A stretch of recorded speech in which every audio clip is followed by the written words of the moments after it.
Hello friends, got a new video for you today. I'm going to be talking about, is the United States a democracy or a republic?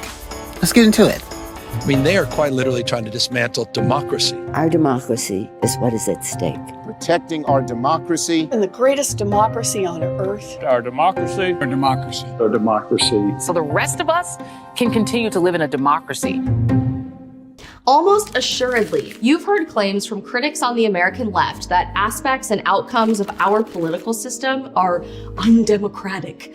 This tends to happen when, for instance, a new law or judicial ruling is not supported by popular opinion, or when a politician is elected by winning the electoral vote, but not the popular vote. Get rid of the Electoral College and everybody. The basis of these... Oh yeah, don't listen to her. Don't listen to the writing. I'm deciding what's for dinner, okay? It's not just majority rule. It's a constitutional republic. No, nut jobs. We're not a democracy. We're a constitutional republic. The Constitution prohibits America from ever becoming a democracy. We have to remain a republic. Since the 2020 election, a new dog whistle has emerged as part of the far right's rallying cry around their perceived oppression and how they can justify their claims of stolen elections and woke extremism. And it's something And oh yeah, you can listen to her. Listen to the lefty. Continue our 360 perspective coverage of the Electoral College and National Popular Vote bill that will soon be headed to Governor Polis's desk. We've gone over the history of the Electoral College. Now, after many of you asked, we are taking a look at why it matters and how the United States is a democratic republic, not a direct democracy. It's all laid out in Article 1 of the Constitution.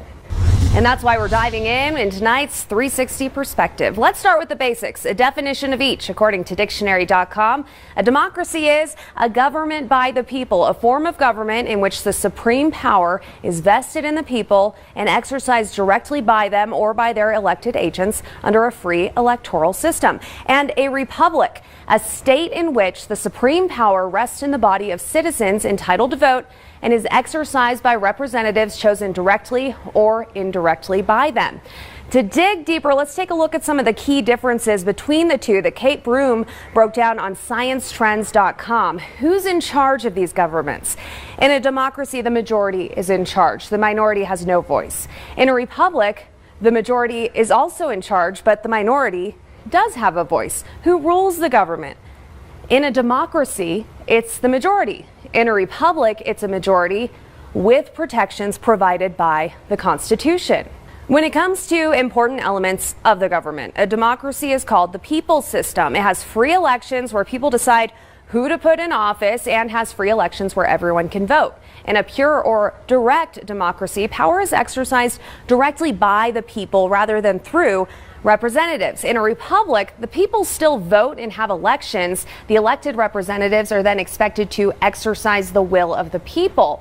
But the minority is protected by rules or inalienable rights. In the United States, these are guaranteed by our Constitution. The Founding Fathers didn't trust a direct democracy. That's why they created the Electoral College. It's referenced in the Federalist Papers. They wanted an extra layer of protection from majority rule. In the case of the Electoral College, not just having the popular vote elect a president.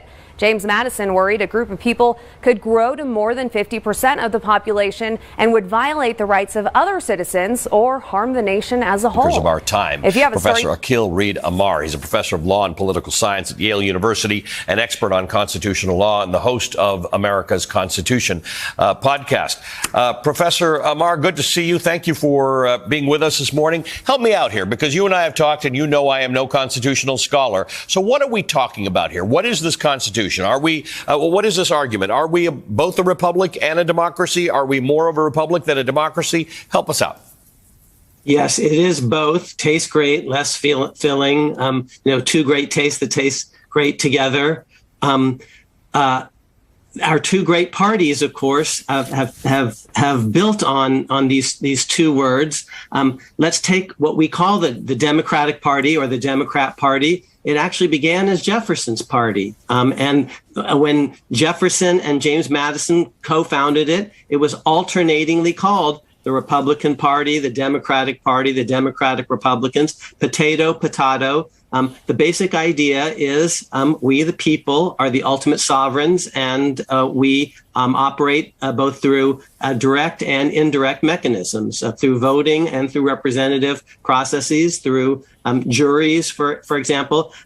Now, some of the audience members may have actually, from high school, read a Federalist paper, an essay about the Constitution by a man named James Madison, and he tried to distinguish republics and democracies, but no one else at the time did. Let me just read you a passage or two, or quote a passage or two from the other great founders. John Marshall, he's Chief Justice of the United States in the early 19th century, our greatest Chief Justice, and here's what he says in the Constitutional Ratifying Convention. He says, we idolize democracy. We contend for a well-regulated democracy. We believe in a well-regulated democracy.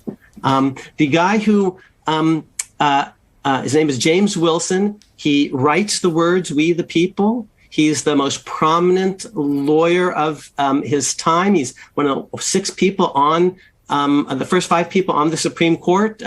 As an associate justice, he's one of only six people to sign the Declaration of Independence of the Constitution. And he says, the democratic principle is carried into every part of the government. So it's both, and one party shouldn't be trying to discredit the other party this way. So I guess the question is, what does one get from that? What do these folks in Arizona get for saying, hey, we're not a democracy? Stop saying we're a democracy. We're a republic. Where does that lead in practical terms in 2022?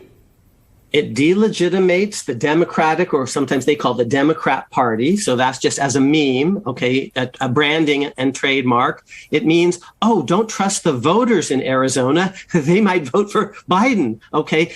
So we, the legislature in Arizona or Georgia or Pennsylvania, Michigan, Wisconsin, there are a bunch of states that have red legislatures and blue presidential electorates. And what's going on is a carefully laid plan in 2024 to actually start to take power away from the voters in the presidential election and relocate them to the Republican state legislature, Republican in two senses, Republican Party, but also indirect and filtered.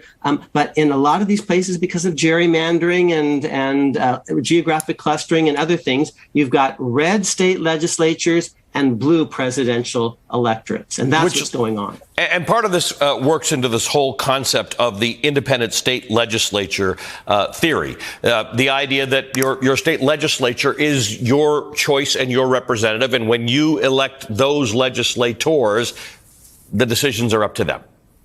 Right. And 2 points on that. One, it is true that the Constitution gives a lot of power to state legislatures, but state legislatures are creatures of state constitutions. They aren't really independent. And state constitutions come from the people of the state. And the people of the states adopt constitutions democratically, and they have, in many states, initiatives and referenda. And these state constitutions are enforced by state Supreme Court justices who are often elected statewide in a democratic fashion rather than in districts, which can be gerrymandered. So you're going to hear a lot more about this independent state legislature idea. Stay tuned. It will be the version of John Eastman's efforts to steal the thing in 2020. And if your audience wants more on this, you were very kind, Ollie. Thanks for mentioning the podcast, America's Constitution. We've got actually several episodes on independent state legislature theory. And stay tuned, because the Supreme Court's going to be hearing an important case about that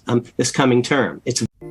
Yeah, like the last guy said, it's important to know these things, because the Republicans they're going to try every trick in the book, especially with the state legislatures that they control. They've been trying it, and they're only going to up it. They're going to get worse. So, be on the lookout, be vigilant, and be aware. Thanks for watching.